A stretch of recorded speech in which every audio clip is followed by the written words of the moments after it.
Right, South Sudan President Salva Kiir will meet his rival Kiir and Machar in Addis Ababa today as part of talks to try and negotiate an end to a 5-year-old civil war, according to Ethiopia's foreign ministry. The ethnically charged conflict has killed tens of thousands of people in the world's youngest country and repeatedly brought largest parts of its population to the brink of famine. A series of ceasefires and pacts have failed. The meeting on South Sudan today will be held under the auspices of Ethiopian Prime Minister Abiy Ahmed with the aim of bridging gaps between President Salva Kiir and Kiir and Machar.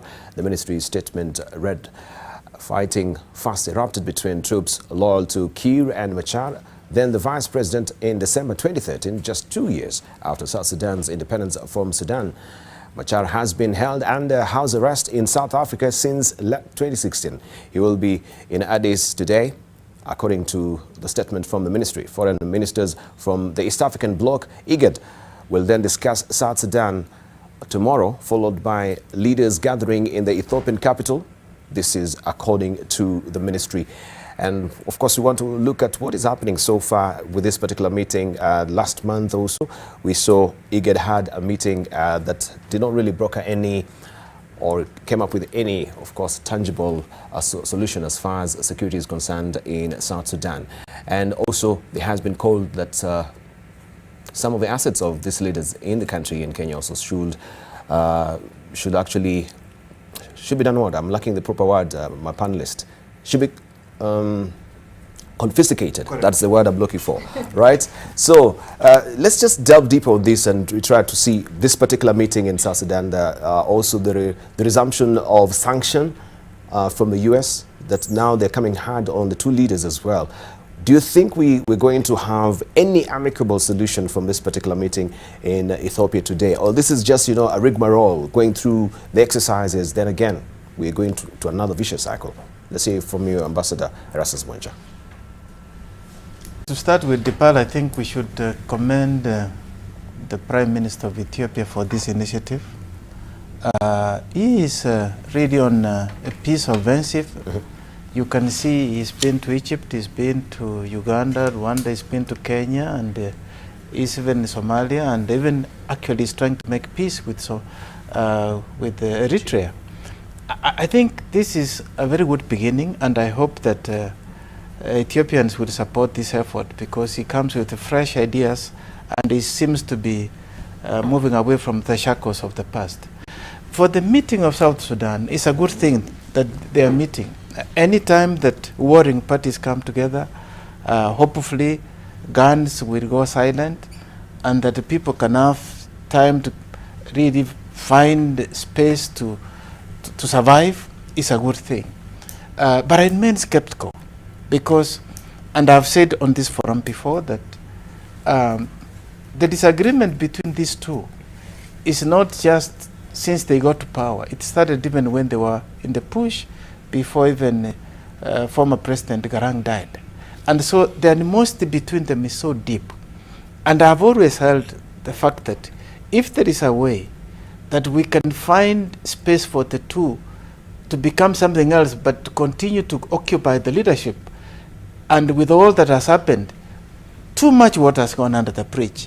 It is going to be a truce for some time, and the cycle begins. To me, it's a good thing. Let there be agreement. There will be handshakes. There will be exchange of documents, but implementation remains a challenge. All right. Let's hear from Dr. Khananji. Dibao, South Sudan, one of our neighbors, a country that we played an instrumental role in trying to midwife the CPA first, that of course led to the eventual independence of South Sudan itself. It's very sad to see what is going on right now. Now, much in the same line as what the ambassador just mentioned, been very encouraged and impressed by the role currently being played by the new Prime Minister of Ethiopia, Dr. Abiy Ahmed. And as he did mention, he has been on a peace offensive, not just with his rivals like enemies like Eritrea, but with Egypt, which they had a conflict over the building of the Renaissance Dam. And right now, of course, we can see what it's doing in Sudan. Now, anybody who has examined the CPA and the eventual independence of South Sudan realized there were certain fundamental things that missed, that were not addressed structurally. And it essentially created two centers of power in South Sudan, which you cannot have a president, a vice president commanding different armies. You know, that is a recipe for disaster.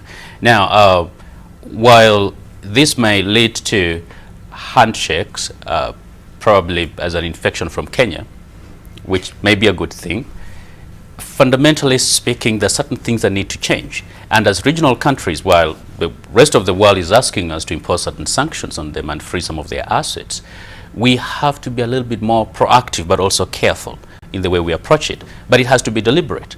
It is not enough for us as a Kenyan, being pretty much the big brother in this region, to sit back sometimes and react instead of taking a more proactive position. A lot of times we are viewed as neutral arbiter compared to other parties which have had lots of vested interest in, especially in South Sudan. I think we also need to step up and support the efforts being played by the current Prime Minister. But as I'm talking again, certain fundamental things need to happen within Sudan, politically and constitutionally, to allow for an enduring long-term peace. Otherwise, these immediate handshakes and sharing of free positions will really not solve the problem of South Sudan. And some of the properties being confiscated here in the country, what is your, they own property here in the country, some of this, or these two leaders as well? Yeah. You know, first of all, it's actually ironical because we are yet to confiscate the properties that's stolen by our own people in this country. I think we should start there before. Yes. You know, look at all these mega scandals. But at the same time, it is important also to send a message that you cannot have a country that has less than 100 kilometers of paved roads and produces oil when they're stealing all the money in building mansions in some posh places in Nairobi and abroad. That, you know, we cannot entertain, you know, something like that, or at least Kenya will not be a haven for them to do that. Even though at the same time, for us to have credibility, we actually have to start with our own, to send us a very powerful message that, look, we are a country that believes in values, that you cannot oppress your own people by stealing from them. And that is a good move, but we should not be seen to be hypocritical. Right. Yeah. Okay, let's say from Lucy. Oh man, South Sudan, you know, I think we've really talked about it, and the truth of the matter in Sudan is that the same thinking that got them into problems cannot be the same thinking they can use to get themselves out of the problems that they're in. And in as far as South Sudan is concerned, a fresh thinking about this very serious issue that they're having needs to happen. And those cycles, that wheel needs to be broken. So a different way of thinking about this issue needs to happen. I mean, I think that's all I can say about it, because, and of course my thoughts and prayers for them, because really they need it. Yeah. Right. Can we briefly? Mine is reading from, because I've been following the events of South Sudan for quite a number of years. In fact, before even the comprehensive peace agreement was reached. Yes. But the best professor who has taught me so much about South Sudan is Professor Mahmoud Mamdani, a political scientist based in University of Makerere. When he wrote the paper on the crisis of South Sudan between 2013 and 2016, he said the problem of South Sudan must be dealt with within the context of what he called the Troika. The United States of America get involved, Norway, yes, and the United Kingdom. This Troika is the one that is mostly responsible for how South Sudan emerged, because essentially you had two warring factions. Now they've become part and parcel of the military.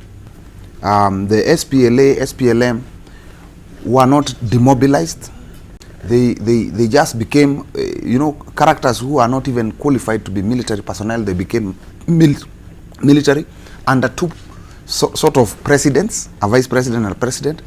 But when you want to negotiate about the comprehensive peace agreement, of course, Kenya played a key role. And I'm happy that the Ethiopian Prime Minister is bringing some new thinking into the table. Because what we need in South Sudan is not to share more seats. is to demobilize the entire executive, demobilize the entire military and the police framework. And then this issue of confiscating of assets, unless they are held in custody on behalf of the people of South Sudan, because confiscating assets may lead to more injustices for those who have acquired those assets in a legal way. Of course, we must peruse through that process. So for me, the best way, demobilize the military, demobilize the police, and demobilize the executive. When those three things can happen, then we have some element of now what we can call a new peace agreement can be based on. And I'm sure our ambassador here played a key role when he was in the AU. The AU must come in as strong as the Prime Minister and back him up, because this will be one of the crises that they must resolve. Because South Sudan is the newest country in the international community. The AU cannot sit and watch. From 2013 to date. This December it will be 5 years of crisis. We cannot have crisis for 5 years. People are losing their lives. So many things are happening. So let's agree on revisiting the works of Professor Mamdani and to see how to resolve this problem. Because essentially, academics like Professor Noah Bidamp, we must utilize their knowledge, because that's what they do. They do understand things, and they are professors of Africa. What do we want our solutions to come from? The West? No. We go to African scholars who have resolved many crises in many countries, like Professor Mamdani. He has said so much about the South Sudan. And I think his writings and his speaking but over the years, can we've help been us. saying a lot about South Sudan, a lot of research, a lot of case studies about South Sudan, but we seem not to really cut this Gordian knot and come up with an amicable solution. Sometimes I feel actually what we do have in South Sudan and Kenya is what actually have captured also on a touchscreen. Yeah?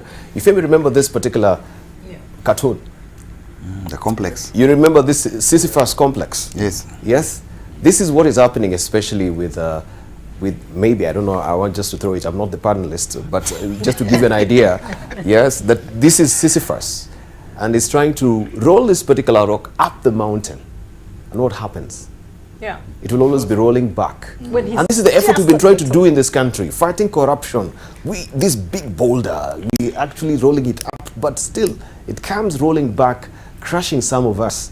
And this is what is happening when we're coming to fight corruption. And you can use this also, maybe the analogy here, also with South Sudan. I don't know. Let's hear from Kagwe, then we'll come to Professor Noah Bidamp. I think The Sisyphus complex. the Sisyphus complex is one of the best Greek stories that have come to help us think through.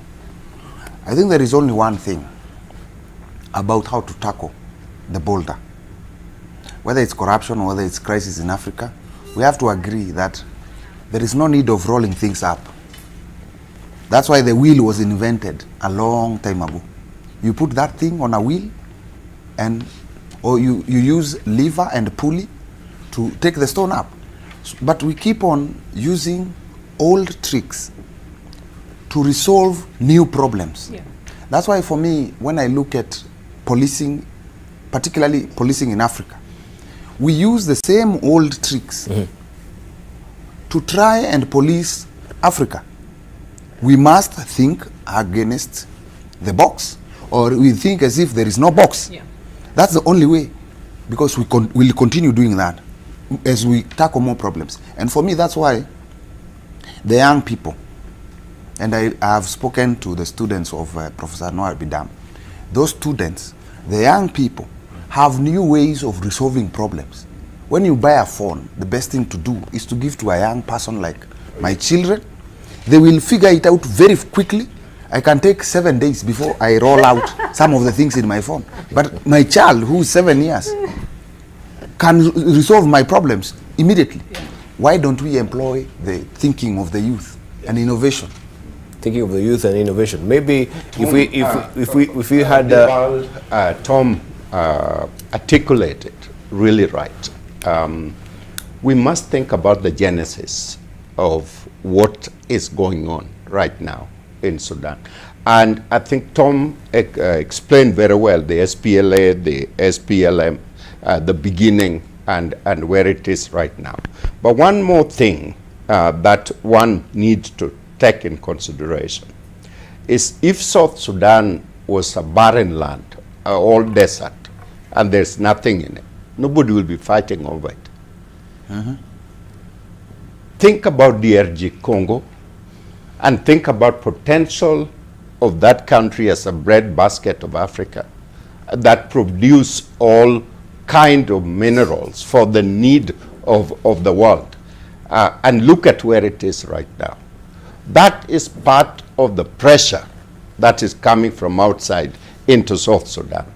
Dubal, I'm very pleased with the role that former Prime Minister has played in meeting with both Riek Machar and Salva Kiir. And what I'm hearing coming out of that is there was a meeting of the mind.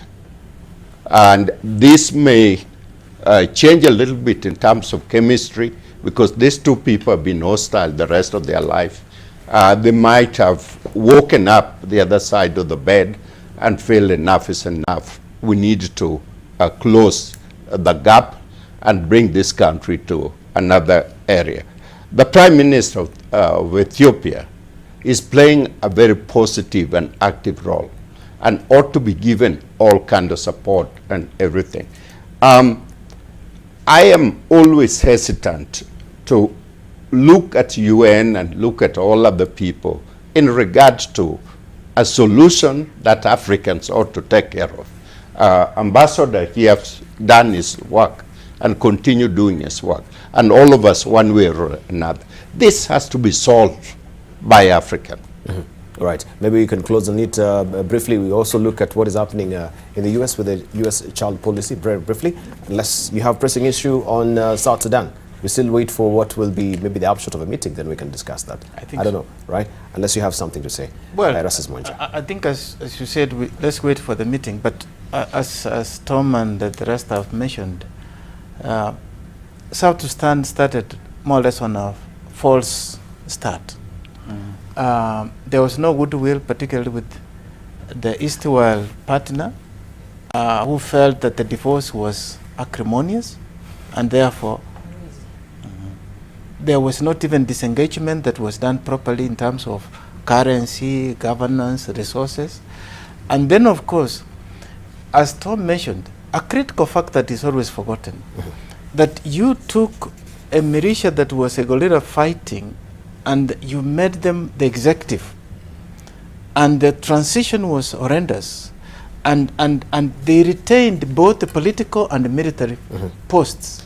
And so the military, and yet the command structure is not in one hand. You can't have two commanders in a country. And so you have a country, and that's why in the splinter groups that come, each group wants to create a command so that they can come to the table with their guns to get the position. So to solve all these problems, and I want to agree with Tom says, you need both external, and that is the external factor that has also created this hegemonic, intervention, Thank you. but also internally to alert the people. Right, thank you.